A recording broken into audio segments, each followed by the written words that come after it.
All right, Shalom. Shalom. First and foremost, want to give all praises, honor, and glory to Yahweh, Ba'ashem, Yahushai, Ba'ashem, Akakodash. Double honors to the elders and apostles of Great Millstone that rule and teach well. And Shalom to the hopeful elect, the Akim and Akwa scattered around the four corners of the planet Earth. All right, I'm brother Iraq, and I got the brother, The Shalom. all right, send in as well. All right, and I wanted to do a quick lesson through the spirit and power of Yahweh Shema Shah, going into Malachi chapter 1 and verse 11. All right. And essentially, what we're going to do is we're just going to read through the precept. All right. And we're going to break it down. All right. Precept upon precept, line upon line, here a little, there a little. All right. And go into basically the name of the Lord being magnified in the latter days, which is now. All right. The name of the Lord, all right, is being magnified and will continue to be magnified all the way up until Yahweh Shai is coming.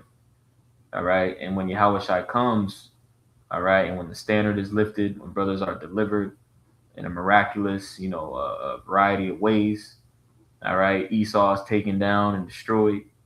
All right. Everything is going to be magnifying the name of the Lord. The plants, the animals, everybody's going to be magnifying the name of the Lord. And the fear of Yahweh Shai Shai too is going to once again grip the planet Earth. All right. But without digressing, all right, I'm gonna go ahead and read this precept. Matter of fact, I know you said you had something. Do you want to go ahead and bring it out? Well, no, You sure? no shot. Are you sure? It'll tie in. Okay. This is Malachi chapter 1 and verse 11. All right. And when you read this chapter, the prophet Malachi is basically getting on the priest, all right, during the Medo-Persian uh, captivity. All right, because when you go into the Medo-Persian captivity, the Lord had basically put the spirit on Cyrus, all right, to allow certain of our people, all right, chief men and elders to return to Jerusalem to rebuild the temple, all right, and Jerusalem, all right. And when you go into the history, that basically happened in waves, all right, in which you have men of the Lord such as Ezra, Nehemiah, okay, Zerubbabel, all right, and Malachi. That's when they all come into the mix, all right, and fulfill their particular lots, all right, in history, all right. But when you read Malachi 1, he's basically getting on the priest, all right. Which when you go into the history, they got back into Jerusalem. They began rebuilding the temple, all right. But even when they began doing so and reestablishing particular things, all right, Jake's spirit still wasn't right. Jake wasn't 100% bought in to serving Yahweh Bashem Yahushua. All right. And that's basically what this chapter is going into. It's a rebuke, on those priests during that time. Okay. So without reading the whole chapter, all right, I just wanted to say that. Okay. But this is Malachi 1 and 11. All right. Let me see if I can start up just a little bit. Um, this is Malachi chapter 1 and verse 10. It says, "Who is there even among you that would shut the doors for naught? Neither do ye kindle fire on mine altar for naught. I have no pleasure in you, saith the Lord of hosts, neither will I accept an offering at your hand." All right. Basically going into that old sacrificial, system underneath the Levitical priesthood, which, you know, was a good thing. All right. But that wasn't the end all be all in regards to what the Lord wanted. All right. In establishing a nation of kingdom and priest. All right. Under the order of Melchizedek. Okay. That's what we're returning to. And really that was the goal going all the way back to the beginning. Okay. But Malachi 1 and 11, it says, "For from the rising of the sun even to the going down of the same, my name shall be great amongst the Gentiles." Okay. So it says from the rising of the sun. All right. And where does the sun rise? The sun rises in the east. Okay. Even unto the going down of the same. The going down of the same is over here on the west. All right. And the scriptures talk about how we would return, to Egypt again on ships. Okay, pursuant to Deuteronomy 28, and I want to say, was it 64 or 65? All right, let me get that real quick. Oh, how shall I see it? No more again.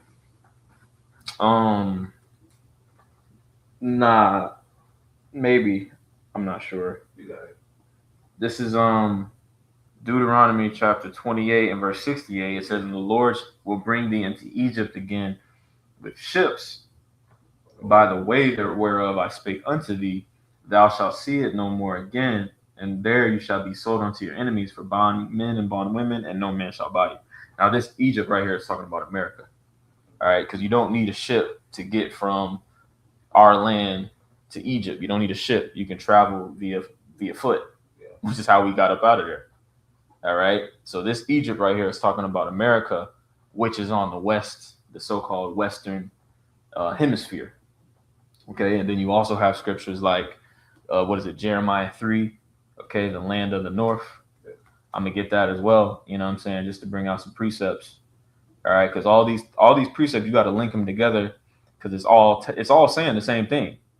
All right, it's all pointing us to actual location on the planet Earth, which is where a bulk of the Israelites are, today. Which consists of your so-called blacks, Latinos, Native Americans, and Negro descent. All right, because Yahweh Shemiah Shai has a controversy with Esau, Edom, yes, but also with you, because you transgress the ways of Yahweh Shemiah Shai. All right, Mm-hmm. But you got it. This is Jeremiah chapter 3 and verse 18. It says, "In those days the house of Judah shall walk with the house of Israel," right? All 12 tribes, as the brother said, right? And now you got niggas, you got IUIC switching up the 12 tribes chart. Yep. You got other camps trying to filter in the heathen. You know. Yep. They're trying to bring them to salvation before they bring you to salvation. Yep. But you got it. Yep. I'll read this again, Jeremiah 3 and 18. It says, "In those days the house of Judah shall walk with the house of Israel." And when you consider a house is a default. That is an intimate setting by default. Do you just let anybody walk up in your goddamn house, man? All right. Did you just open up all the doors and open up all the windows and let niggas just peek in? And no. So when the scriptures use these words, man, the scriptures are very intentional. Scriptures are very specific. All right. So this excludes, the scriptures don't give a damn about the heathen. They don't give a damn about what the other nations is doing. When the scriptures address the heathen, it's very obvious. Yeah. When you go into Jeremiah 49 and various scriptures where, the prophets are getting on the heathen, they make it abundantly clear. You know what I'm saying? When Esau is getting cursed out and condemned. All right. It is a mystery. The scriptures liken it to a mystery, right? Because, we didn't understand for so long. But really, when you brought into this thing, it's very simple. The simplicity in Hamashiach, as scriptures say. But Salakia, this is Jeremiah 3 and 18. It says, "In those days, the house of Judah shall walk with the house of Israel, and they shall come together out of the land of the north to the land that I have given for an inheritance unto your fathers." Because the reason why that is because there was a split that happened. All right, and now they came and they are that Jeremiah 16:16. They're brought together on one stick. Or we talking about Ezekiel. Yeah. Ezekiel 36. And the stick, prophecy of the sticks. Yep.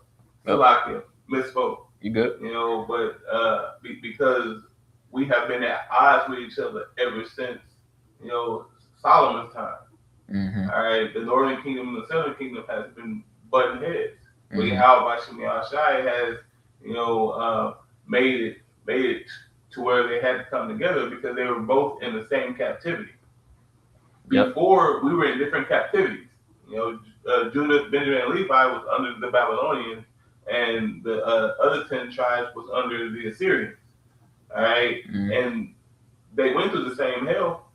But now that they have come to the proper understanding of who we are, which we are Yasher Allah, the Princess of the Power. All right, and we've come together to understand and to realize that we are all brothers in this thing that Yahweh Shemel Shah has set up. All right, to allow Him to give us the kingdom. All right, and that's what the brothers going into. The short and the sweet version. I'm gonna finish this in Malachi 1 and 11. It says, "For from the rising of the sun, the east, yep, even unto the going down of the same, the west, the whole planet Earth, right? It says, my name shall be great among the Gentiles." All right, and when it says the Gentiles right here, it's talking about Israelite foreigners. Yep. All right, because it's the remnant.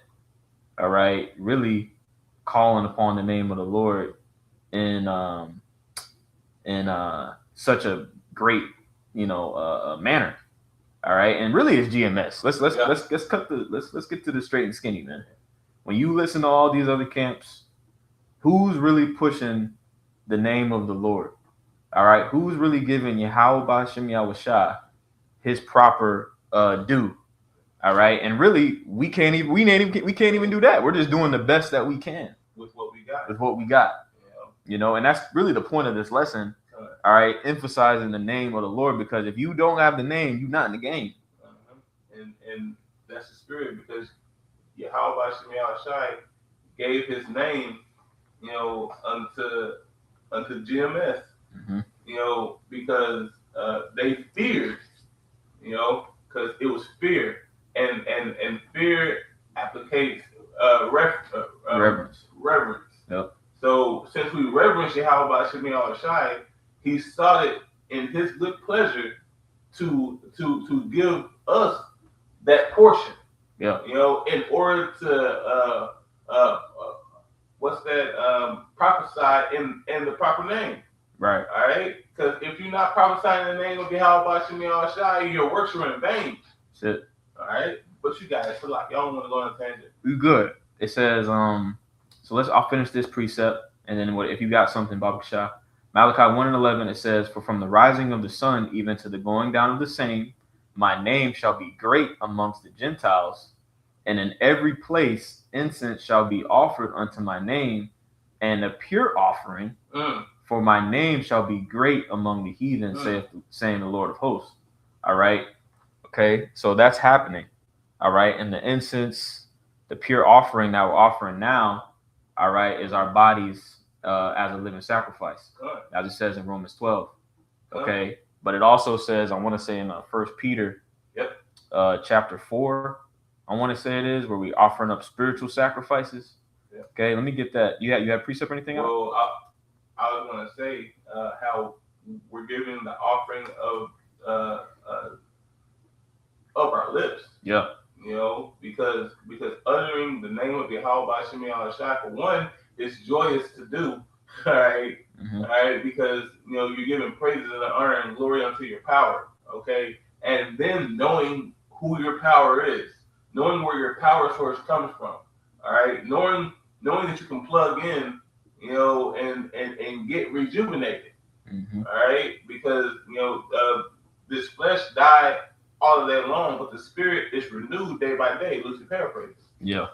What you got? This is 1 Peter chapter 2 and verse 4. It says, "To whom coming as unto a living stone, disallowed indeed of men, but chosen of God and precious." Talking about Yahweh Shai. It says, "Ye also as lively stones are built up a spiritual house, a holy priesthood, to offer up spiritual sacrifices acceptable to Yahweh by Yahweh Shai." Okay, so that's that pure offering that we're offering is now, and the only reason it's pure is because it's going through Yahweh Shai. Yep. That unblemished, unspotted lamb, okay, of the Heavenly Father. Okay, we don't have, without Yahweh Shai doing what He did and mediating between us and the Heavenly Father, all of this is for naught. Okay, and that's what niggas don't understand either. That's why the names, it all ties together, man. Niggas aren't calling on the names because they ain't worthy. They ain't worthy because these things that we're doing are going straight to the throne. They're going to Yahweh Shai to present to the Heavenly Father. You know, because all this is for the edifying of the elect. Once the elect is sealed, that means that we get out of here. All right, and how is the Most High sealing it? By giving the names, in the proper names. All right. Yep. It's not Chesapeake or I don't even want to say it. The incommunicable name. Yeah, that's Exodus 23. Yeah. You're not supposed to Exodus call on 23. on idle names, man. I'm tempted to get that since I quoted it. 23 and 20. 23 and 12. I want to say it is. Oh, it's 12. And if you want to speak on it, you can. Come. This is Exodus 23. Oh, it is 20. No. The 20 is how. Yeah, here it is. Okay. 23 and 13. Okay, come. It says, "And in all things that I have said unto you, be circumspect, and make no mention of the name of other gods, neither let it be heard out of thy mouth." And that's a spirit, because when you read in Exodus 23, you're reading about us coming out of the land of Egypt into the land, the promised land. All right. And the Lord is telling us in this chapter that he's going to send an angel, and we're to hearken unto that angel, because that angel was Yahweh Shai. Could you read that? Yes. It's in 20. But it's the spirit how in the same chapter, he's telling Jake not to mention any other names. So if the scriptures say things, what Ecclesiastes 1:9, the things that have been before are that which shall be, it's the same energy, man. Same, man. Yep. This is Exodus chapter 23 and verse 20. And it says, "Behold, I send an angel before thee to keep thee in the way and to bring thee into the place which I have prepared." See, and that's the kingdom. Right. Yahweh Shai is that mighty angel who has orchestrated everything in prophecy for it to come to pass all the way up into these times. Okay? You got it. It says, verse 21, "Beware of him and obey his voice, provoke him not, for he will not pardon your transgressions." See, and only Yahweh Shai can pardon your transgressions, because Yahweh gave him the throne. He's the one that's sitting on the throne right now, as it says in that Revelation chapter 5. All right? So he has all the power, and he deserves all the honor, because he's the only one that can get you out of the hell that you're in. All right? But you got it. Exodus 23 and 21, it says, "Beware of him and obey his voice, provoke him not, for he will not pardon your transgressions, for my name is in him." For Yahweh's name is in Yahweh Shai's name. All right? That means that he's giving him all authority. Right. All right? Yahweh Shai is wearing a signet ring. Right. So that means that he rules the kingdom. He rules the house that he's in. All right? He has power like Yahweh. He has power like Yahweh. The right hand. The hand of the king. You know? So and if any emissary tries to come up against him, it's death unto him. That's why it says in that Luke chapter 19, verse 27, if they wish that I did not reign over them, bring them hither and slay them before me. Okay? Because they don't want Yahweh Shai to rule. These other groups don't want Yahweh Shai to rule. Yep. That's why the Most High is going to come down with great wrath upon them. All right? And because his name, and you having the name is like most of the battle. Yeah. That's most of the battle right there. Yep. All right? Because you can call upon that name and it will save you from all hell that's happened unto you. Yep. If you have faith and believe. Do you trust Yahweh Shai? Salakia. You got it. No, that's a good point. That's a good point. Isaiah 52 and 5, I'll read this. It says, "Now therefore, what have I here, saith the Lord, that my people is taken away for naught. They that rule over them make them to howl, saith the Lord, and my name continually, every day, is blasphemed." Okay? And that has happened and it is still happening. Okay, we were given the false names, right? Jesus Christ, I hate to say it, that demonic, evil ass name, right? That was a false name that we were given, but there's others, that brothers, not brothers, but the wacky tacky, you name it, right? Niggas is calling on Jehovah, niggas is calling on Yah, Negroes is calling on Elohim, right? All these other names, you blaspheming, man.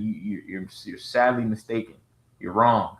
You're in error. I don't know how. You know what I mean? I can go. You ain't right.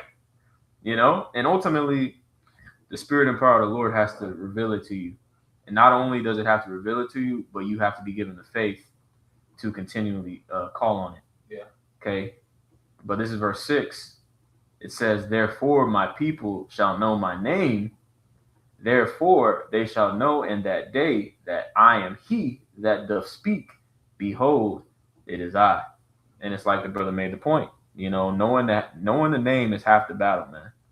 Right? Imagine losing all the contacts in your phone. Right? You just got a bunch of numbers, but you don't have any names. Right? And you in an emergency and you need to, but you don't have anything memorized, right? That was us. Yeah. We had a whole bunch of a whole bunch of numbers in the phone with no names. we didn't know who to call. You know what I'm saying? But then the Lord gave us that remembrance to remember and to remember, oh, that's the name. And now that you got it. You got it. You sure? You got it. I was just gonna say, now that we know the name and we call upon it, the Lord has been working, right? The Lord has been doing miraculous things on earth, and it's going to continue to happen. And all of that to say, because even acquiring this name, it's like Jacob and the angel wrestling. It was a fight. This name wasn't just given unto you and then dawned on you, oh, yes, it's the name. No. You had to go through, you had to toil. You had to want it. You have to desire the name of Yahweh Shemi Al-Shai, and then it was opening up unto you so you can remember it. Because Jake don't understand. If you ain't fighting for it, that means it's not going to be with you. Everything that you got, you have to fight for it. And you believe in it that much more. Mm-hmm. So the name of Yahweh Shemi Al-Shai, whenever you acquire that, what does it say? Whenever you acquire the name of Yahweh Shemi Al-Shai, that at first it was freely given, but then you have to fight for it. Once you get that and you realize that this is the only way you're going to get saved, the name's the only way you're going to get saved, man. Come on now. That's Acts 4:12. Yeah. That's Acts 4:12. No other name under heaven, right. Given amongst men whereby we must be saved. Right. Right. Loosely paraphrasing. Kind. But you got it. I'm gonna finish with this. This is Jeremiah 16. I'm gonna read 19 to 21. It says, "O Lord, my strength and my fortress, and my refuge in the day of affliction, the Gentiles shall come unto thee from the ends of the earth, and shall say, surely our fathers have inherited lies, vanity, and things wherein there is no profit." All right. And again, this is talking about Israelite foreigners here. All right. Because if they're saying we've inherited lies, that means that they have a true inheritance. And what is that true inheritance? That true inheritance is that Romans 9:4. All right. That kingdom, okay, the kingdom of heaven, and all the perks and benefits that come with it. The new bodies, right? Immortality, okay, eternal rulership, right? Amongst, other things. Okay. Verse 20, it says, "Shall a man make gods unto himself, and they are no gods? Therefore, behold," right? Because these other names, these other gods that people's calling on, they're nothing. Right? They're vain. They hold no weight in the grand scheme of things. There's only one name, all right, that demons tremble to, man. They fear. Okay. Jeremiah 16:21, it says, "Therefore, behold, I will this once cause them to know. I will cause them to know mine hand and my might, and they shall know that my name is Yahweh. Okay, so that's the closer, man. All right, the Lord in these latter days has given us the names, and it's on you, okay, or on each and every individual, all right, to do what they will with that information, man. Call on it, believe in it, because that name is going to be needed for salvation, all right, and protection, especially in these times. especially in these times. Because this world's about to go to shit. Who are you gonna put your trust in? Who are you gonna put, you know, everything into? Right. You know, so calling upon the name of Yahweh Shemel Shai is greatly desired. That's it. You got it. Lord's willing, this lesson was edifying. I'll end it on that. I want to give all praises, honor, and glory to Yahweh, Ba'ashem, Yahushai, Ba'ashem HaKakodash. Double honors again to the elders and apostles of Great Millstone that rule and teach well. And shalom to the next lesson. Shalom, shalom.